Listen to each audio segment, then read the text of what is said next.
गली सड़क नालियां ये सब बनाते हैं, कोई नई बात नहीं है। आज के टाइम में जब देखता हूँ गांव में, यहाँ इस गली में खड़े हैं, उधर बैठे हैं, इधर बैठे हैं, अगर मुझे मौका मिलेगा सबसे पहले मैं अपने गांव के अंदर एक ऐसा पुस्तकालय बनाना चाहता हूँ। पुस्तकालय रहेगा तो उन्हें पढ़ने के आसानी हो जाएगी। और सरपंच बनने लायक है, बातचीत भी ढंग से करनी आती है और हम तनु कहे इसकी मनोकामना भगवान पूर्ण करे।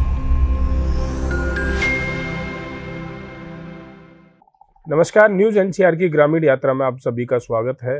मैं हूं आपके साथ प्रताप चौधरी। आज हम हैं मीरपुर कोराली गांव में और यहां से सरपंच पद के उम्मीदवार और जो सरपंच पद प्रतिनिधि हैं अनिल चेची जी, वो यहां से सरपंच पद के लिए ताल ठोक रहे हैं और बड़े संघर्ष पूर्ण इनका जीवन रहा है और यंग है, बिल्कुल युवा है। फरीदाबाद से लेके छात्र नेता से लेके और गाँव की राजनीति तक का सफ़र इनका अब चल रहा है और पहली बार ये सरपंच पद के लिए चुनाव लड़ रहे हैं। जैसे कि पिछले कोरोना की वजह से लगभग 2 साल के करीब सरपंच के इलेक्शंस रुक गए थे। अब दोबारा से चुनावी माहौल शुरू हो गया है और 25 नवंबर को सरपंचों की पता चल जाएगा कि किसके सर पर ताज सजेगा, कौन यहाँ का सरपंच बनेगा। सभी गांव में इस तरह का चुनावी माहौल चल रहा है, हुक्के की गड़गड़ाहट आप देख रहे हैं और उस पर ही चुनावी चर्चाएं हो रही हैं। सबसे पहले तो अनिल जी, आपका बहुत बहुत स्वागत है हमारे चैनल में। इससे पहले भी हमने आपका साक्षात्कार किया था पिछले समय और अब फिर से हम मीरपुर में आए हैं और फिर से हम जानना चाहेंगे कि उस समय में और इस समय में कितना फ़र्क आया है और कितना अब लोगों को इनको सपोर्ट मिल रहा है। तो कैसा चुनावी प्रक्रिया आपकी चल रही है? देखो, बातचीत तो हमने पहले भी बहुत करी थी और अब माहौल कैसा है गाँव का? सबसे पहले तो प्रताप भाई जी, मैं मैं अपने गांव मीरपुर कोराली की पावन धरती पर आपका पहुंचने पर हार्दिक दिल से अभिनंदन और स्वागत करता हूं जी।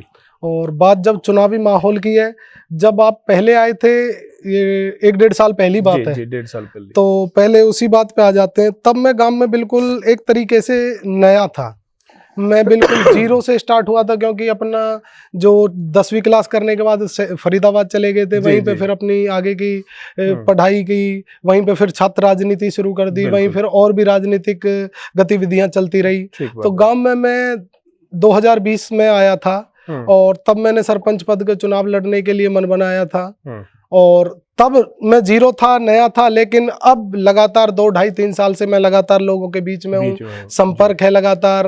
और आज आपकी आशीर्वाद से और लोगों के प्यार इस तरीके से मिल रहा है कि आज जितने भी कैंडिडेट चुनाव मैदान में हैं, तो सब कैंडिडेट ये कहते हैं कि अपने मुंह से मुझे प्रशंसा नहीं करनी चाहिए, लेकिन सब कैंडिडेट ये कहते हैं कि भाई वैसे लड़का तो ये बनने लायक ही है। बाकी तो देखो, जनता जनार्दन है, किस्मत है, ईश्वर है, जिसके किसके सर पे ताज सजेगा। 8 कैंडिडेट चुनाव मैदान में, बनना तो एक ही है। बिल्कुल ठीक बात है।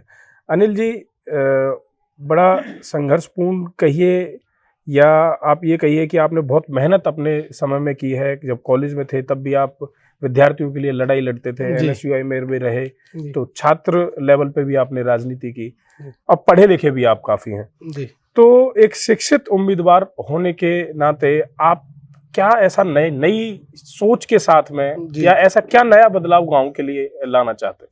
देखो प्रताप भाई, सबसे पहले तो जो मेरी इच्छा है, क्योंकि मैं खुद शिक्षित हूँ और मैंने जो गांव में सबसे ज्यादा दिक्कत देखी है, वो एक दिक्कत है जो मेरा अपना नजरिया है। गली सड़क नालियां ये सब बनाते हैं, कोई नई बात नहीं है। मेरी सबसे पहली बात है कि जो मेरा यूथ है, आज के टाइम में जब देखता हूँ गांव में, यहाँ इस गली में खड़े हैं, उधर बैठे हैं, इधर बैठे हैं, ताश खेल रहे हैं, बड़ा बुरा लगता है। कहीं हुक्का पी रहे, ताश खेलते हैं। मेरी अपनी दिली इच्छा है, अगर मुझे मौका मिलेगा, सबसे पहले मैं अपने गांव के अंदर एक ऐसी लाइब्रेरी बनाना चाहता हूँ, एक ऐसा पुस्तकालय बनाना चाहता हूँ कि जिसमें हम बच्चों को, एक तो पुस्तकालय रहेगा तो उन्हें पढ़ने के आसानी हो जाएगी, दूसरा पंचायत की तरफ से मैं UPSC लेवल तक की कोचिंग गांव के अंदर दिलाना चाहता हूं, क्योंकि आज मेरे गांव का जो युवा है वो केवल फौज तक सीमित है।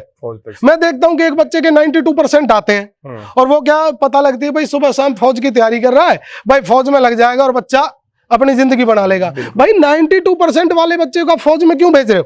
क्यों भेज? आप उसको यूपीएससी की तैयारी कराओ, सिविल सर्विस की इतनी वैकेंसी निकलती है। जी। भाई जो बच्चा यूपीएससी की तैयारी करेगा, नहीं सारे आईएएस नहीं बनते, आईपीएस नहीं बनते, कम से कम वो मेरी अपने हिसाब से कहीं इंस्पेक्टर लेवल का टेस्ट बिल्कुल क्लियर करेगा, क्लियर कर देगा। तो वो उसे 92% वाले को हम फौज में भेज देते हैं। तो मेरी अपनी इच्छा है कि जो फौज की भी बच्चे तैयारी कर रहे हैं, पलवल कोचिंग लेने जाते हैं, कोई महेंद्रगढ़ जा रहा है, कोई दिल्ली जा रहा है।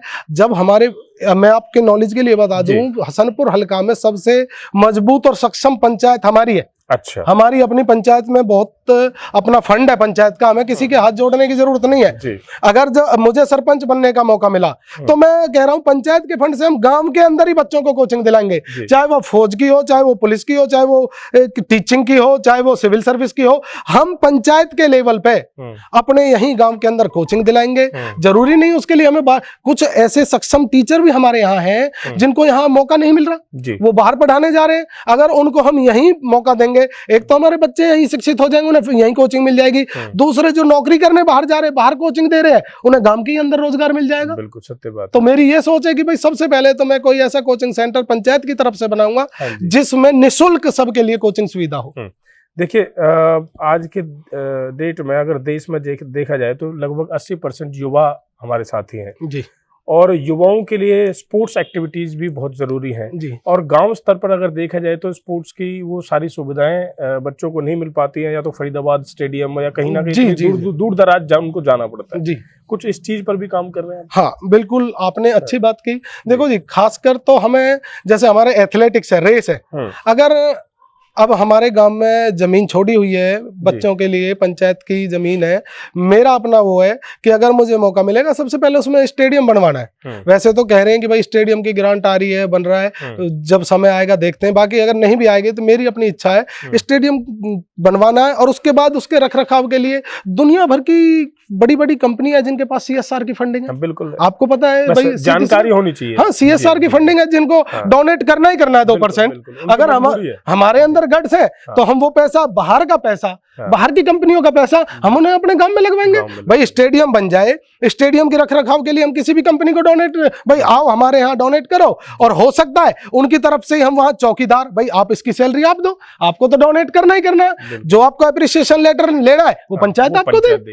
दूसरा, एक मेरी अपनी सोच है, हमारे गांव के एक हमारे चाचा थे, अभी बड़ी दुखद घटना है कि वो पीछे हार्ट फेल हो गया था, उनका एक्सपायर हो गए। रामनिवास पहलवान है, छंगा पहलवान, और वो कबड्डी के जाने माने खिलाड़ी हैं और आसपास के एरिया में उनका अच्छा नाम है। मेरी ये दिली इच्छा है कि मैं पंचायत की तरफ से हर साल खेल महाकुंभ के नाम पे उनके नाम से कबड्डी प्रतियोगिता आयोजित करवाऊंगा। बहुत बढ़िया। कम से कम एक खेल नर्सरी तैयार हो जाएगी, उसके नाम से हम कबड्डी कराएंगे, बच्चे लगातार प्रैक्टिस में रहेंगे, उन्हें पता रहेगी कि भाई फलाने दिन हमारे यहाँ प्रतियोगिता होनी है, तो वो उसकी तैयारी। अब क्या है, अभी हमारे यहाँ कुछ नहीं हो रहा तो बच्चे तैयारी नहीं कर पा रहे।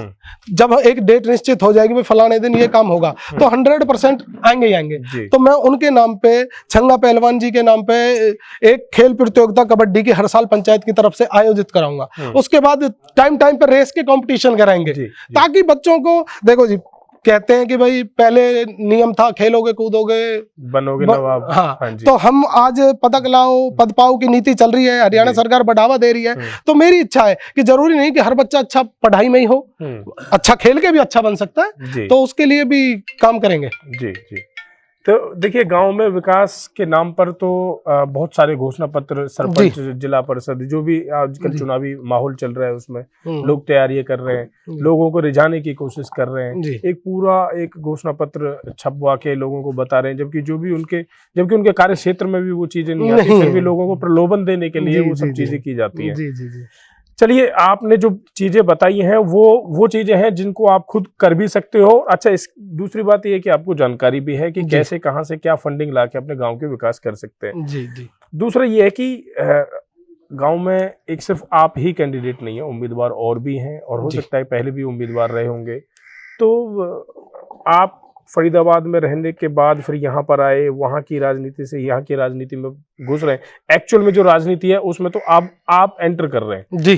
तो मतलब आप ऐसा क्यों मानते हैं कि आपको गांव सपोर्ट करेगा, या गांव की जो पहले की सरदारी है, जो कोई यहाँ से बुजुर्ग नेता रहे, वो आपको रिप्लेस कर देंगे? हाँ, बिल्कुल प्रताप भाई, आपका सवाल बहुत अच्छा है। देखो, मैंने अब तक शहर की राजनीति की है, और आपको मेरे बारे में जानकारी भी है। जब मैं कॉलेज में पढ़ता था तो मैं एक बात कहनी नहीं चाहिए, मैं अकेला था अनिल चेची, जी ना मेरे पास कोई परिवार था ना कुछ था। हाँ जी। लेकिन यार दोस्तों की मदद से संगठन में मजबूती करके जी। हमने वहां इतनी लड़ाइयां लड़ी हैं जहां हमारे साथ कोई दूसरा परिवार का नहीं था। ठीक बात। आज मैं गांव में आया हूं, कम से कम मेरे साथ मेरे परिवार ऐसे खड़ा है कि हाँ, जो मुझे ये कह दे कि भाई तू लड़, और हम हर तरीके से साथ हैं। बिल्कुल। दूसरी बात, जो पहले बुजुर्ग थे, हम उन बुजुर्गों के पास भी गए हैं, उन बुजुर्गों ने वो समय भी देखा है कि भाई जब गांव के अंदर कुछ नहीं था, किसी ने, हर सरपंच ने, देखो मैं किसी की बुराई, हर सरपंच ने अपने टाइम पे जो उस टाइम की पॉसिबिलिटी थी, जी। उस पॉसिबिलिटी के अनुसार हर सरपंच ने अपने तरीके से काम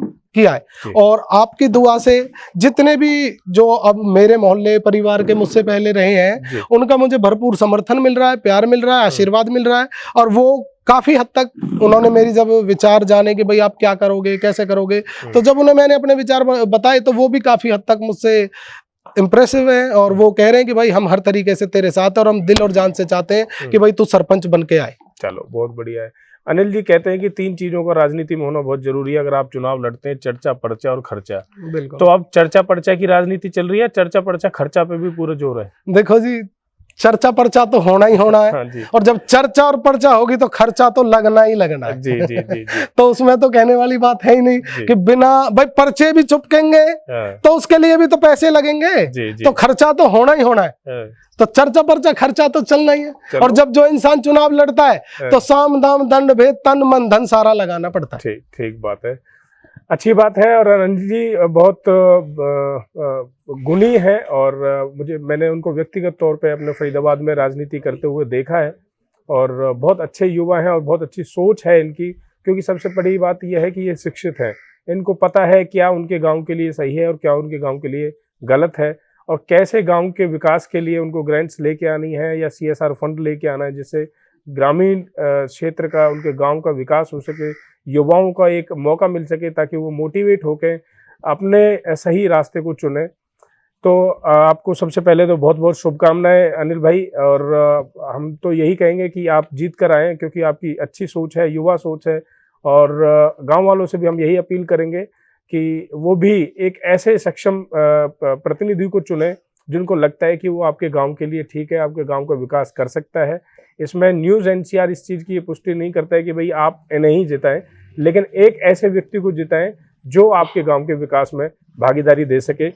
अंत में मैं चाहूँगा कि आप अपने गांव वालों से कोई अपील करना चाहें तो आप एक बार कह सकते हैं जी। मेरी अपने सभी ग्रामवासियों से हाथ जोड़ के करबद्ध निवेदन है कि भाई कैंडिडेट आपके सामने 8 हैं और आप उन्हें जांचें, परखें, उनके बारे में अच्छी सी जानकारी लें, कौन काम कर सकता है, कौन काम नहीं कर सकता है। गली मोहल्ले परिवार की राजनीति से ऊपर उठ के विकास की राजनीति पर आप वोट करें। और मेरी आपसे पुनः हाथ जोड़कर यही निवेदन है कि भाई एक बार मुझे वोट करें। धन्यवाद। चलिए बहुत बढ़िया। और इसी कड़ी में हम अगली बार फिर किसी और प्रतिनिधि के साथ, किसी और उम्मीदवार के साथ ऐसे ही वार्तालाप करेंगे और उनको उनके गांव वालों से रूबरू कराने का काम करेंगे। तब तक के लिए नमस्कार, धन्यवाद। मीरपुर कोराली गांव की गली में हैं हम और यहाँ पर लोगों से बातचीत करने की कोशिश कर रहे हैं और कुछ महिलाएं यहाँ पर मौजूद हैं। और मीरपुर कोराली गांव से सरपंच पद के उम्मीदवार अनिल चेची यहाँ से ताल ठोक रहे हैं। तो आइए बात करते हैं कि यहाँ में महिलाओं का क्या रुझान है और महिलाएं क्या कहती हैं यहाँ के सरपंच पद के उम्मीदवार के लिए और किस तरह से वो जिताने का काम करेंगे। नमस्कार जी, अपना नाम बताइए पहले। निर्मला जी, क्या लगता है अब की बार युवा लड़का है और सरपंच पद का उम्मीदवार है, यहाँ से सरपंच के ताल ठोक रहे हैं, अब की बार किस तरह से जिता कर लेंगे? देख बेटा, हमें तो उम्मीद तो बहुत है जी और उम्मीदवार खड़े भी बहुत है। हम तो ये चाहा अब क्या कि मनोकामना पूर्ण हो जा। बहुत परेशानी में बहुत दिन से डोल रहो, यही अवाम में है ना। अच्छा बेटा है जी, अच्छा बढ़िया बच्चा। आप क्या कहना चाहेंगे जी?